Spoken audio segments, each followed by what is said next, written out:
Hey guys, welcome to my channel. I hope आप सब लोग ठीक होंगे। मेरा नाम है चंद्रेश और मैंने लास्ट टाइम अपने यूट्यूब चैनल पे अपनी एक वीडियो डाली थी shifting from India to Korea about my experience. तो उस वीडियो में मुझे कुछ कमेंट्स आए थे कि आप about type of visas required for Korea और आप किस तरह से वहाँ पे परमानेंट रेजिडेंटशिप पा सकते हो, उसके ऊपर आप वीडियो बनाएं। अगर आप लोगों ने वो वीडियो नहीं देखी है तो मैं उसका लिंक आपको इन्फॉर्मेशन बॉक्स में डाल दूँगी, आप जाके उसको देख सकते हैं। सो आज की वीडियो में मैं इसी बारे में बात करने वाली हूँ। So without any delay let's get started to the video. So आज मैं बेसिकली अबाउट 4 वीज़ा टाइप के बारे में बात करने वाली हूँ। First is tourist visa type, second is student visa type, third is professional और वर्क वीज़ा और फोर्थ वीज़ा टाइप है परमानेंट वीज़ा। सो सबसे पहले बात करते हैं about tourist visa type. Tourist visa type जो है वो सबसे इजी वे है जिसके थ्रू कि आप कोरिया आ सकते हो आप लोग। उसके लिए आपको एम्बेसी में जाके अप्लाई करना होता है, वो आपको जो है टूरिस्ट वीज़ा इशू कर देंगे। आप जो भी रिक्वायरमेंट होंगी या जो भी डॉक्यूमेंट्स आपको सबमिट करने होंगे वो आपको बता देंगे, उसके हिसाब से आप फर्दर प्रोसीड करके जो है आपको इजीली टूरिस्ट वीज़ा मिल जाएगा। But the biggest drawback of tourist visa is of course कि आपको एक पर्टिकुलर टाइम पीरियड में आप जो है आपको वो यूज़ करना होता है और उसके बाद वो एक्सपायर हो जाएगा। As the name suggest, tourist visa में आप जाके कोरिया में घूम सकते हो, आप इस कंट्री को एक्सप्लोर कर सकते हो, बट आप यहाँ पे लॉन्ग टर्म के लिए नहीं रह सकते हो, ना ही आप यहाँ पे काम कर सकते हो। तो अगर आप शॉर्ट टाइम के लिए यहाँ आना चाहते हैं, इस कंट्री को एक्सप्लोर करना चाहते हैं, यहाँ पे घूमना चाहते हैं, तो tourist visa will be the best visa for you. Visa के लिए भी आपको यहाँ पे आप जिस भी यूनिवर्सिटी या कॉलेज से फर्दर अपनी स्टडीज़ जो है वो कैरी करना चाहते हो, आप उस यूनिवर्सिटी की साइट में जाइए, वहाँ पे देखिए कौन कौन सी चीज़ें रिक्वायर्ड हैं, आप उसमें अप्लाई कीजिए और डिपेंडिंग ऑन कि आपका जीपीए कितना है उसके हिसाब से वो लोग जो है आपको शॉर्ट लिस्ट करेंगे और आपको जो है स्टूडेंट वीज़ा ईज़िली मिल जाएगा। बट उसमें भी क्या चीज़ रहती है कि अगर आप यहाँ पे स्कॉलरशिप के थ्रू आते हो तो आपको थोड़ा इजी हो जाता है, अदरवाइज़ आपको जो जितने भी एक्सपेंसेस पड़ते हैं वो आपको खुद पे करने होते हैं and that is very expensive. तो आई विल सजेस्ट कि जैसे स्कॉलरशिप जो निकलती हैं लाइक KGSP स्कॉलरशिप, उसके थ्रू आप यहाँ पे आइए तो वो थोड़ा सा ईजी रहता है और उसमें आपके जो हैं वो चार्जेस भी कम पड़ते हैं। और स्टूडेंट वीज़ा के लिए आपको यहाँ पे किसी भी यूनिवर्सिटी या कॉलेज में जो है एनरोल्ड होना पड़ता है, आपको ट्यूशन फ़ी जो है वो पे करनी पड़ती है यहाँ पे, और उसके अलावा आपको एक पर्टिकुलर GPA है, वो GPA स्कोर जो रहता है वो आपको मेंटेन करना पड़ता है।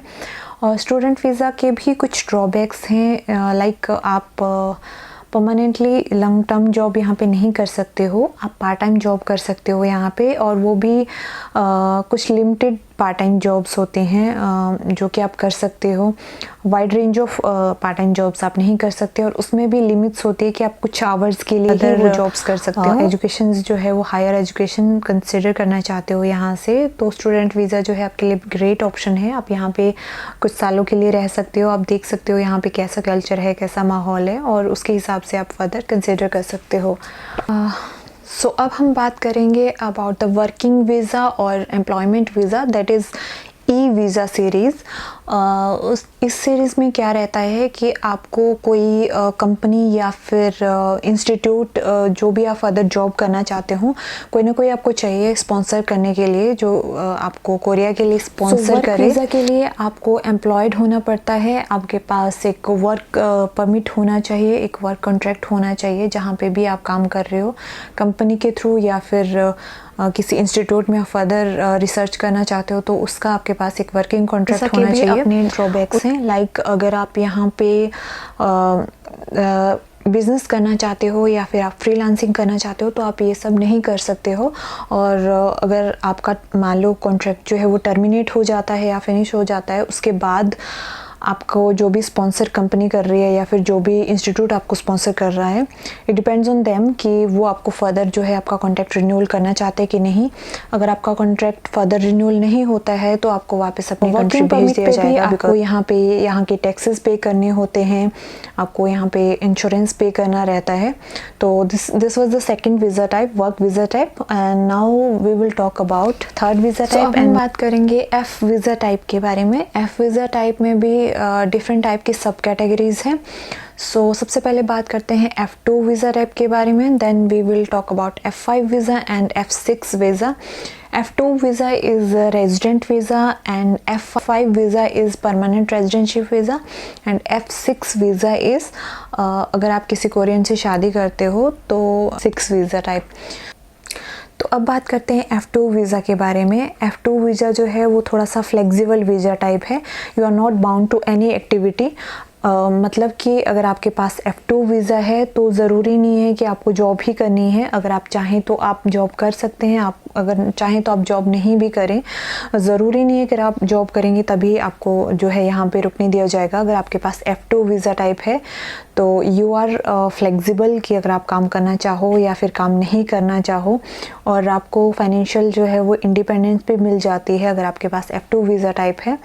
और जो मेजर एडवांटेज है of having F2 visa is that अगर आपके पास 3 कंसेक्यूटिव ईयर आपके पास F2 वीज़ा है तो आप फर्दर जो परमानेंट रेजिडेंटशिप है दैट इज़ F5 वीज़ा, आप उसके लिए जो है वो अप्लाई कर सकते हो। To get F2 visa it is little difficult here, क्योंकि कोरिया चाहता है कि मोस्ट स्किल्ड और जो फाइनेंशियली मोर इंडिपेंडेंट लोग हैं उन्हीं को ही ये वीज़ा दिया जाएगा। इसलिए देना चाहिए कि वो किसी तरह से वो उसकी इकॉनमी, उस कंट्री की जो है उसकी इकॉनमी में हेल्प कर रहा है या फिर कोई अपनी स्किल के थ्रू उस कंट्री को जो है वो हेल्प कर रहा है। तो कोरिया का भी यही है कि वो भी चाहता है कि जो मोस्ट स्किल्ड या फिर मोस्ट इकोनॉमी जो इकोनॉमी को बढ़ा सके कोरिया की, तो उसी पर्सन को ही F2 वीज़ा दिया जाए ताकि वो फर्दर F5 वीज़ा के लिए अप्लाई कर सकें। तो to get the F2 visa type there is point system, उसके बेसिस पे जो है वो F2 वीज़ा टाइप मिलता है। F2 वीज़ा टाइप में भी डिफरेंट टाइप के सब कैटेगरीज हैं।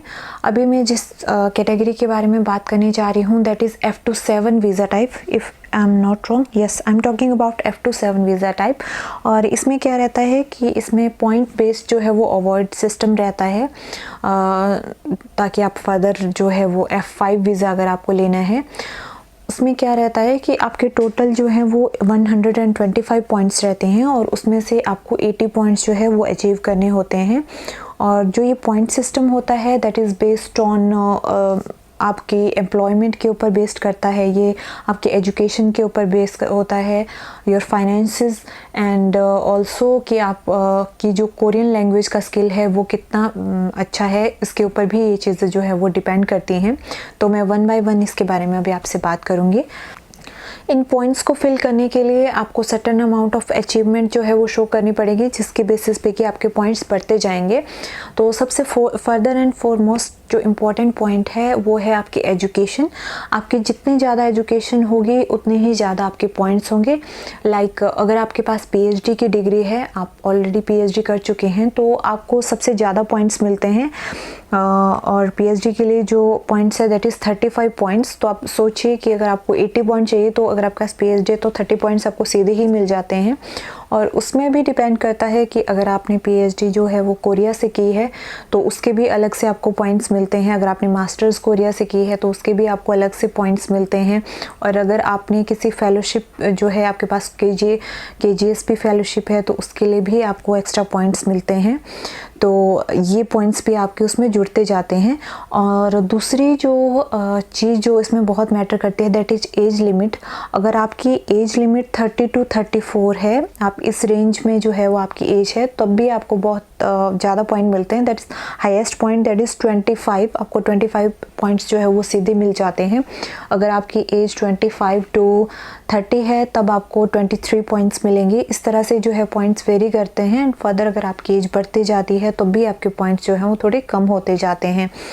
और थर्ड पॉइंट जो है जो कि बहुत ही इम्पॉर्टेंट रोल प्ले करता है इस चीज़ में दैट इज़ आपका कोरियन लैंग्वेज के स्किल्स आपके जो हैं वो कितने अच्छे हैं। अगर आपके कोरियन जो है वो आप नेटिव्स की तरह फ्लुएंट कोरियन बोल लेते हैं। स्पीकिंग ग्रेड 6 है तो आपको मैक्सिमम जो है पॉइंट्स मिलते हैं, दैट इज़ 20 पॉइंट्स।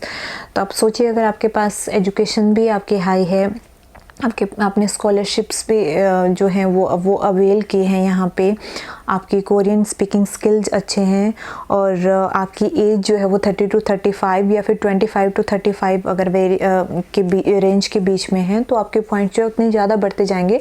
तो 80 पॉइंट्स अचीव करना इज़ नॉट बिग डील अगर आप इन कैटेगरीज़ में आते हैं, तो यू कैन डू इट अगर आप थोड़ी सी मेहनत करें। अगर मान लो आपका फाइनेंशियल जो है वो उतना ज़्यादा स्ट्रॉन्ग नहीं है, फाइनेंशियली आप थोड़े से लैग करते हो, पॉइंट्स आपके कम हो जाते हैं, तो आप उसको लैंग्वेज के थ्रू जो है लैंग्वेज स्किल के थ्रू कंपनसेट कर सकते हो। अगर आपकी लैंग्वेज स्पीकिंग स्किल्स अच्छी हैं, अगर आपके पास जो है ग्रेड 5 या ग्रेड 6 जो कोरियन स्पीकिंग स्किल्स हैं आपके पास, तो आपको जो है उतने पॉइंट्स जो है फर्दर मिलते जाएंगे and that will be very beneficial for you. कुछ और पॉइंट्स मैं इसमें ऐड करना चाहूँगी। कुछ एक प्रोग्राम होते हैं like KIIP program, that is Korean immigration and integration program. अगर आप वो ज्वाइन करते हो तो आपको एक्स्ट्रा जो है वो पॉइंट्स मिल जाते हैं। KIIP मोस्टली एक प्लान है जिसमें कि आपको कोरियन लैंग्वेज और कोरियन कल्चर और कोरियन हिस्ट्री के बारे में बताया जाता है। तो अगर उसमें भी वो भी आपने किया है तो उससे भी आपके पॉइंट्स जो हैं वो थोड़े से बढ़ जाएंगे। और उसके अलावा आपका कोई क्रिमिनल रिकॉर्ड नहीं होना चाहिए। अगर आपका कोई क्रिमिनल रिकॉर्ड होगा तो वो इस चीज़ को कंसिडर नहीं करेंगे। एंड आप कितने टाइम के लिए यहाँ पे रहे हो ये भी डिपेंड करता है। आप जितने ज़्यादा टाइम के लिए यहाँ पे रहे होंगे तो आपके पॉइंट्स उतने ज़्यादा होंगे। इसके अलावा अगर आपने यहाँ पे जैसे कि मैंने बताया कि GSP फेलोशिप के थ्रू अगर आपने मास्टर्स या PhD यहाँ पे किए तो उसके भी आपको एक्स्ट्रा पॉइंट्स जो है वो मिलते हैं यहाँ पे। एंड अपार्ट फ्रॉम दैट अगर आपकी इनकम ज़्यादा है, अगर आपने कहीं पे इन्वेस्टमेंट किया है, आपसे जो है वो आपको पॉइंट्स आपके बढ़ते जाते हैं।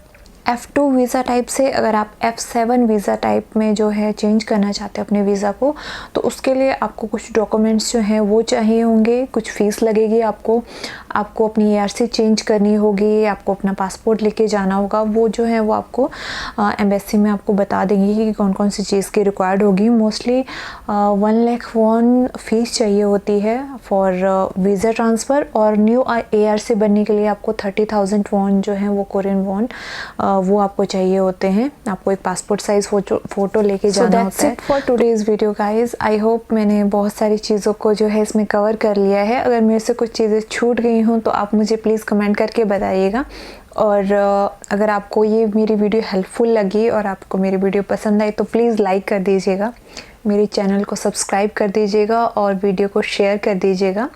और मुझे कमेंट करके बताइए कि आपको किस तरह की वीडियो जो है मेरे चैनल में देखनी है, या फिर आपको कोई सजेशन देना है तो प्लीज़ फील फ्री, आप मुझे कमेंट करके बताइए। Take care, I will see you next time, bye bye.